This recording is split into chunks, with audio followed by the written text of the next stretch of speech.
Greetings folks and welcome to the Electromaker Show. This is your midweek roundup of all things Maker and Embedded and Lovely, and this week is a special show. We are doing the Maker Music Festival 2023 roundup. We also have a new product of the week, which is the Arduino Nano Every. We'll be doing a giveaway for that in the middle of the show, but the rest of this show is completely given over to the Maker Music Festival. And if you're not familiar with what that is, it is an online festival for makers who are musicians, or musicians who are makers, or sound artists who are using sensors and microcontrollers to make crazy sounds. There's a huge amount of different stuff across various online campus buildings. So the Moog building here, and each one of these windows is a different project. And so, for example, this is a crazy box, electroacoustic wooden box with different stepper motors plucking things and a voice giving announcements in French. For example, just the kind of thing that you will find here. And today's episode is entirely covering lots of different things from the Maker Music Festival. I understand that this is a slight change from the usual Electromaker Show, but however, if you have been watching it for a while, you will understand that this is pretty much the most exciting festival for me of the year, being someone who on the one hand is experimental and musically trained, and on the other hand loves fiddling around with microcontrollers. After all, the only reason sometimes the Electromaker Show takes so long to make is that my desk is covered in things like synthesizers and tapes that I'm trying to turn into loops, and various different microcontrollers I'm using to try and control those things. So, I really do hope that you enjoy this. Let's get on with the show.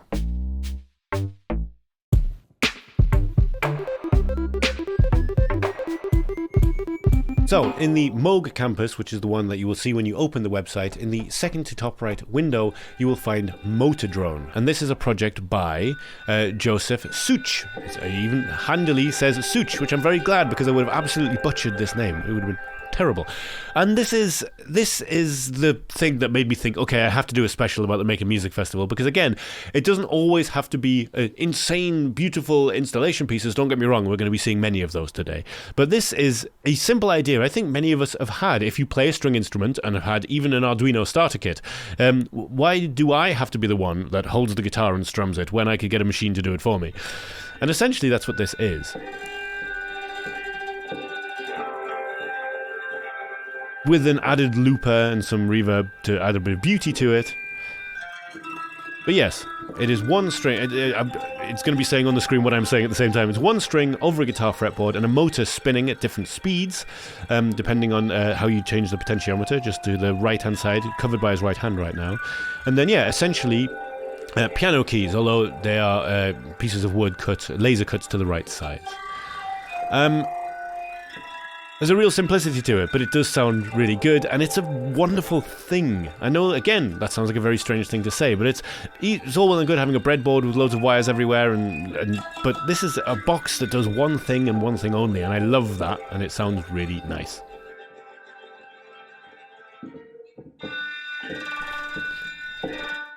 So yes, Josef Szuecs, Motordrone, second window to the right, Moog.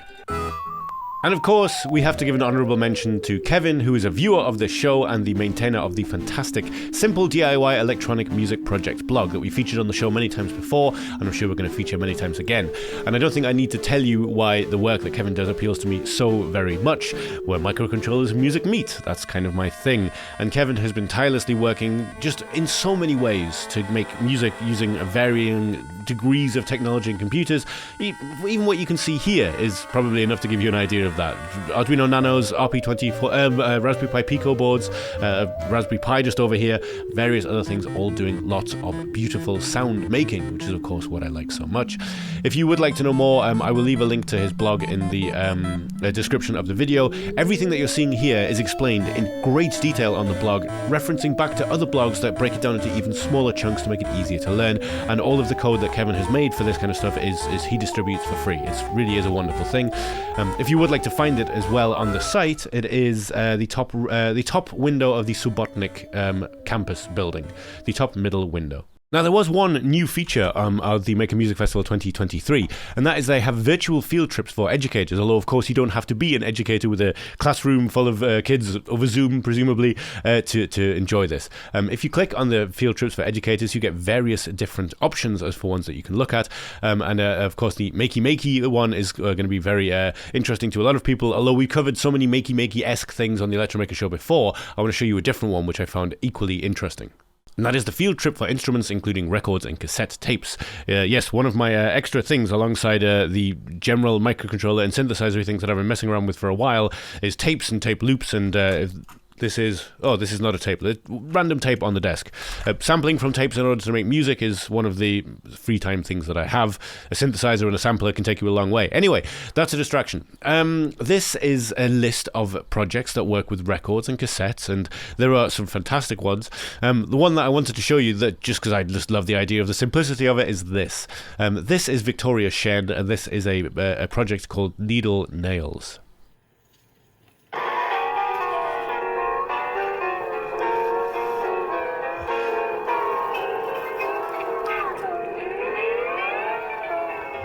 It's just such a blessed cacophony. I love it.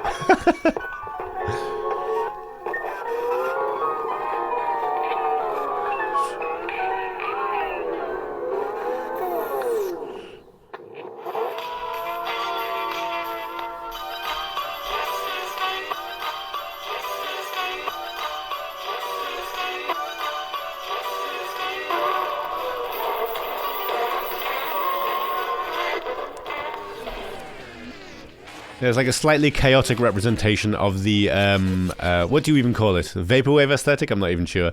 And that's just one of many amazing projects. Victoria has another project here, which is amazing, which is melding two vinyls together and recombining them, which again is a sort of blessed cacophony thing because there's two records playing at once. So if you listen...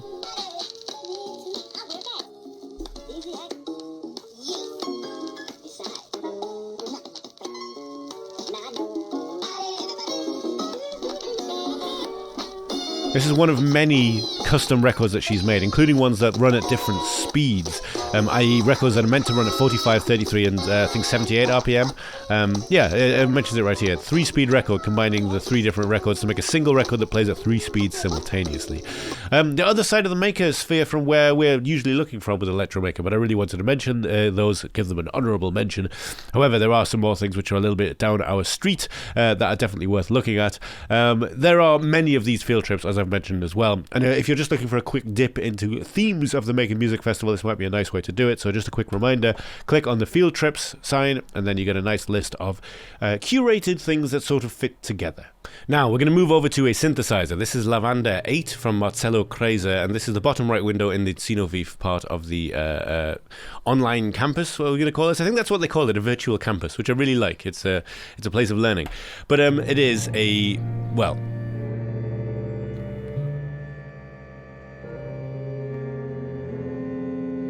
very interesting polyphonic synthesizer is what it is. An 8-voice, 8-oscillator synthesizer with a voltage-controlled filter and voltage-controlled delay.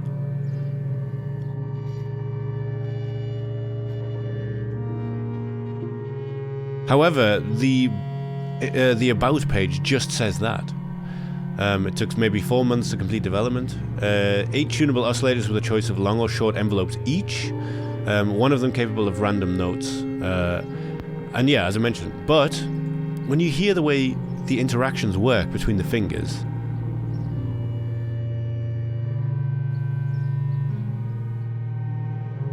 it doesn't sound like they're making distinct changes between notes. I'm wondering whether there's something else going on behind the scenes here with multi-touch, essentially changing the voltage and making it into a microtonal instrument. Either way, I think it sounds wonderful.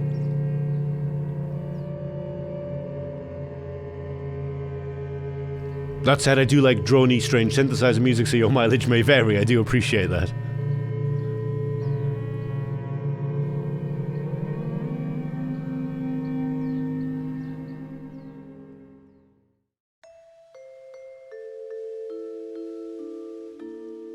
Now, Opaline by Olivia Cirisan is really nice because it's very subtle at first to understand what's happening. It just seems like a very nice performance on the vibraphone, if I'm getting my instrument names right. I think vibraphone is the one with the metal things. Let's have a look. The vibraphone processed live in MSP. And I've sort of given it away there. This is a live processing thing using Max MSP, which I'm sure you're all familiar with. So you have the vibraphone there. The two snare drums on the stage are there for a reason. If you have ever played live music before, you will know that a snare drum, if it is left with the snare unhooked, will resonate when there is too much sound in the room, which can be quite annoying unless that's what you want, and in this case it is.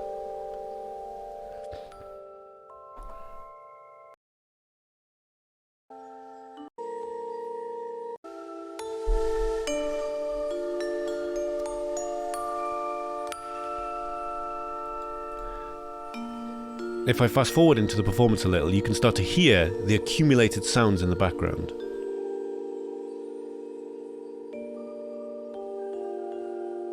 Adding extra tones to the vibraphone, elongating the sound it makes. And there's the quiet rustling of the snare drums. I appreciate it's very difficult to hear this, especially when I'm talking over it, but the entire point of this is to give you a taste of it so that you can go and appreciate this by yourself if you really want to. I will take this moment to mention as well that whether this is just a technological reasoning thing or I don't know the reason behind it, but these aren't embedded YouTube videos. These are actually native videos on the Maker Music Festival site, which you can download. So if you did want to listen to any of these pieces again, under any of them, literally just the three dots on the video, it's your regular JavaScript video player, which is really nice because this is one that I would like to hear when I'm out running as well as see, which is exactly what I'm going to do. So yes, this was the very middle window of Zinovieff. Again, I'm going to work out as I go how to put these in the description. There's no easy way to link to them, but what a really nice and subtle use of external and digital processing of an acoustic instrument. Now it is time for a very quick, brief break from the Maker Music Festival just to talk about our latest product of the week. As you will know if you've been following Electromaker for the last little while, we have been doing deeper dives on certain things and giving one of them away each time. And this one is sort of an iconic moment in Arduino history, because Arduino had been making the same boards of various types for a very long time, and some of them were very powerful, some of them were less so. And then they started to systematically go through and upgrade each one of their lines of boards, and the Arduino Nano Every was one of the first that they did that with. It was the first major upgrade to the Nano pretty much since its first release, and it was an incremental but actually quite good upgrade when you look at the price and what you get with it. Anyway, as always, don't take my word for it. Rich and Robin have been very busy putting together the latest product of the week video, which you may have already seen if you are subscribed to the YouTube channel. It went live just a short while ago. And yes, this is Robin Mitchell, our in-house gadget guru, to take you through all of the major changes that this brings. As always, he will give you a far better rundown of it than I will, but just in brief, one of the things about the Every that I thought was quite interesting is it's still using an Atmel chip. I can't remember which the new Atmel chip is, but it's not the 32AP. A newer chip which is a bit more capable. It adds double the memory, or double the RAM, sorry, and a little bit more program memory. I can't remember if it has USB host, but what it does have is an onboard logic system, which I think they mention here as well. A configurable custom logic unit with 4 lookup tables, which is really cool, because if you know you're going to be working with lookup tables, you can just have these things work by themselves. They are similar but not as powerful as the Raspberry Pi RP2040's PIOs, is what I understand of it. And again, this is a bottom line Arduino board, so it is cheap as well. That's the other side of it that's kind of good, especially if you're going to be buying these in bulk to teach kids about programming for the first time. The Nano Every is quite a good one. It comes with headers or without. So, enough waxing lyrical about the thing itself. If you'd like to find out more, do head over to this article, do check out the video. I'm amazed at these things that Robin and Rich have been working on. Like I said, this is something that was thought about behind the scenes for a very long time, and I'm really glad that I get to talk about it now. That said, I did mention that we were going to give one of these away, and we absolutely are. And we're going to give it away the way that we always do. All you need to be is subscribed to this YouTube channel, or if you're entering on Twitter or anything like that, just make sure you're following us on that platform. Tell us what you would do with an Arduino Nano Every and leave the hashtag Nano. And that way we can just search for Nano across all of our social and video and blah blah blah, and add them all to a spreadsheet and choose one at random, which is just the fairest way of doing it, really. So yes, the Arduino Nano Every, a incremental but very nice update to the original Arduino Nano, and if you'd like to win one, well, this is how. When you open the Maker Music website, Moog is the first building that you see, and the second to top left window is the one that we're going to look at next. This is Follower by Brian Alexander out of West Michigan, and it is a kinetic sound sculpture. It's a very beautiful video of it, but essentially there are two bowls here, both of which have different ball bearings falling in and out of them, different systems in order to make them fall. Also, two lights hung in them, and I'm not sure if there's sound light sensing happening here too.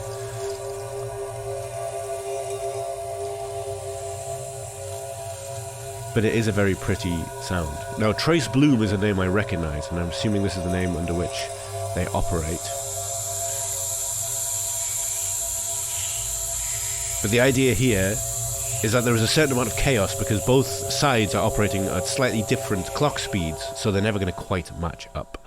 So yes, this is the piece by Brian Alexander, a very short video about it, and it just simply mentions the Follow is a kinetic-based ambient sound sculpture inspired by naturalistic semi-looping qualities of shorelines, waves, and rain. There are two primary and two secondary voices which overlap and disperse over time as each runs at a slightly different clock speed. And again, I'm going to go out on a limb here and assume that the primary sounds are the ball bearings that keep moving up and round and are released, and the secondary sound is something to do with light because those two bulbs are dipping in and out of the bowls and presumably showing different levels of light to the sensors below them or something. I have no idea. That's what I love about this. I can't always work out how they work.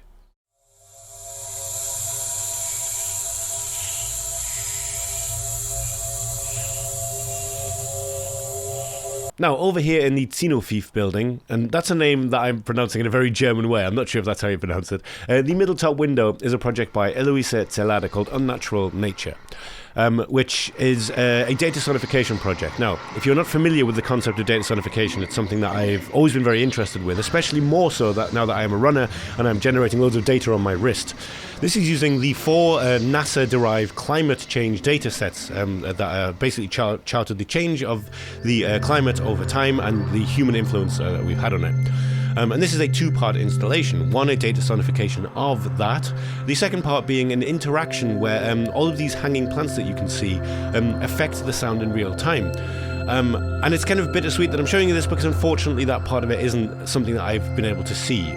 From what I can tell, there must have been some issues when uploading this video to the site because the data sonification aspect of it that you're hearing now, which is a very beautiful thing, plays, and then once it gets to every time I've got up to around about a minute into this performance or 2 minutes, the video stops, which is a real shame because I'd love to have seen that second half of it. I have sent a little message mentioning that's the case, and hopefully they can replace the video so we can actually see this full performance.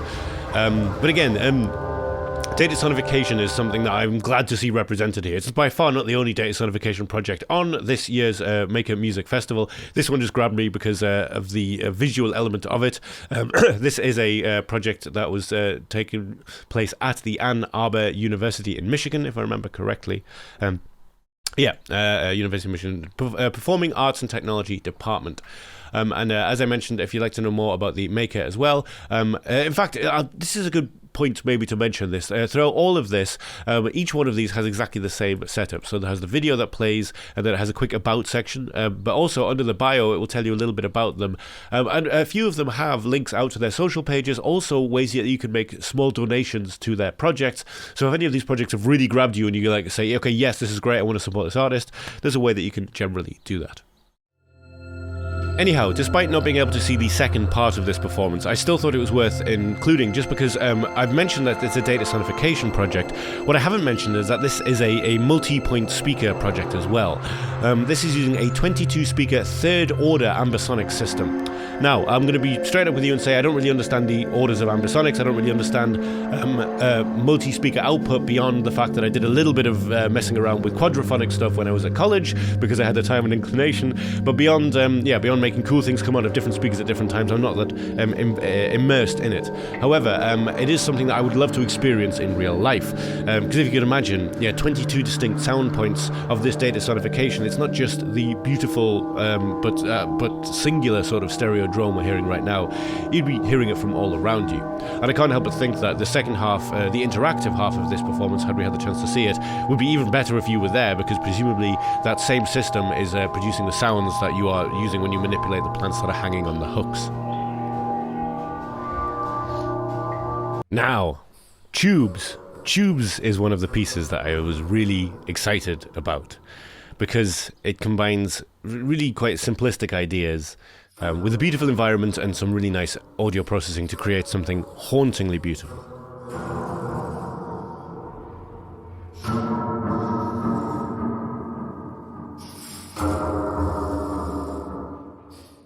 So what we're looking at here are, as you can see, several clear, I believe, acrylic tubes, and each one of them has a servo motor with a clapper on top of it. And as you may have found out if you've done this before, if you hit a tube on the end, like that, it will make a sound based on its length and diameter.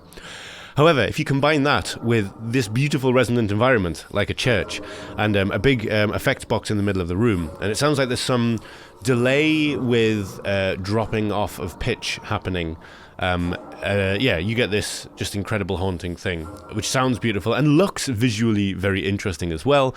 And the other element to it as well is that it can play whatever patterns the maker has designed for it, but also it has sensors in it. I can't remember exactly how those sensors work, but they are person detecting sensors. And if we look at the about page, and one thing I would like to point out is that whenever I try and make the text on this about page any bigger, it just breaks the website. So unfortunately, you'll just have to come and read this yourself if you want to. I understand, especially if you're watching this on a phone, this will be very small. But yes, 6 percussive tubes, each one of them is motorized, amplified, and connected to a sensor. It can play music dependent on the interaction with the public. For now, it's an installation piece, but due to its modular nature, it can easily be integrated into live music shows or teamed with other installations. It's quite a fun thing. I do like it a lot. This is, by the way, who's his name? Alexandre Berthaud, an artist and musician. And you can get a link out to, this is not their first rodeo. You can see there's a lot of made instruments here in this image. You can head out to their website from here. As always, all of the things I talk about in the show will be linked in the description as well. Although I wonder how I'm going to link these ones, now that I come to think of it, because the buildings, it's all done with magical JavaScript, isn't it? I'll have to think about that later. Now, up next, an Anthesizer. There's a synthesizer filled with ants, but the ants are the ones that are producing all of the sound. The idea here is Byungkyu Lee, who's the creator of this, along with one other person, I believe, has created a very beautiful anthill. As you can see, it is lit up, and it's designed to be a livable habitat for the ants, but there are contact mics everywhere, and each one of those contact mics is triggering a different thing through various synthesizers and various data nodes. And the sound is very interesting and nice, but the other side of it is just that I really find ants fascinating. I find the idea of all of these tiny insects, each with only a limited amount of processing power in their brains, doing these huge tasks together as a unit. I find that fascinating. It's also the premise of how the computers work in a sci-fi series that I'm into. Well, that's a story for another day. This one really struck me because really, if you take the contact mics away from this, it's just a very beautiful anthill. But by getting those very tiny micro sounds that you're probably not hearing over me speaking, but of course you can go and listen to this yourself, you're getting, these little trigger points, and each one of those trigger points is an ant doing something, which, strikes me as very cool indeed.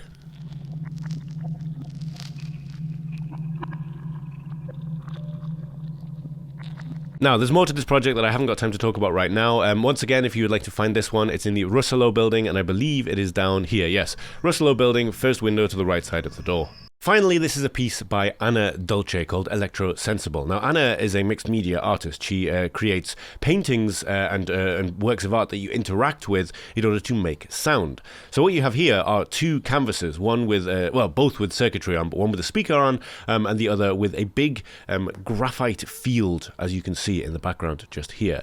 And as you're just about to see, the way that this works is essentially you put your hand on that,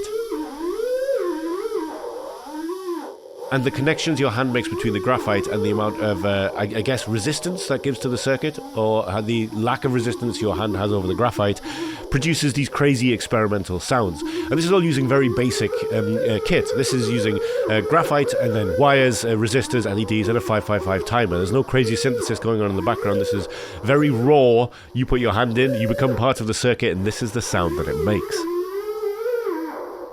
If you'd like to find this one by yourself, by the way, this is in the Subotnik building. It's the bottom left window. And I do wish we could have covered so much more on this episode. I do have to try and keep it slightly short. I could talk at huge length about all of this kind of stuff. I was tempted to do some kind of a live stream and really just spend a few hours looking at all of this with anyone who wanted to join. But yes, as you can hear from my voice, I don't really have much of a voice at the minute or much spare time to do that in. But the Maker Music Festival, as I have maybe already said several times in this episode, is one of my favourite virtual events that happens. It's one that I would love to take part in myself at some point in the future if I have the time to. And if there are any amazing things that you find when you're browsing this website that I haven't put in the show, please put the name of who it is and where they appear, which building they're in, and like which window to find them in, and what you liked about it in the comments of this video. I would really love to hear what you think, because yeah, this is... I'm just going to gush too long if I keep going. So yes, Maker Music Festival 2023. What a wonderful success. That has been our show for this week. Thank you so much for joining me, and thank you for the continued support that you show the Electromaker Show. I hope you enjoyed this special edition for the Maker Music Festival. I'm very glad that at least a few people liked the idea of doing it, because as I have said ad nauseum over the time I've been doing this show, where kind of maker and music and microcontrollers and all that kind of stuff meet is very much my bread and butter. I studied experimental music before learning about microcontrollers and programming and teaching myself all that kind of stuff. So yeah, the Maker Music Festival really is one of my highlights of the year, and I'm very glad I got to share it with you. However, normal service will be resumed next week. We will be having an Electromaker Show covering a few cool bits of news that I couldn't obviously put on this week's show, and of course all the nice maker projects and everything else that comes along with it. So with that in mind, I will chat to you then. I hope you have a safe, fun and creative week.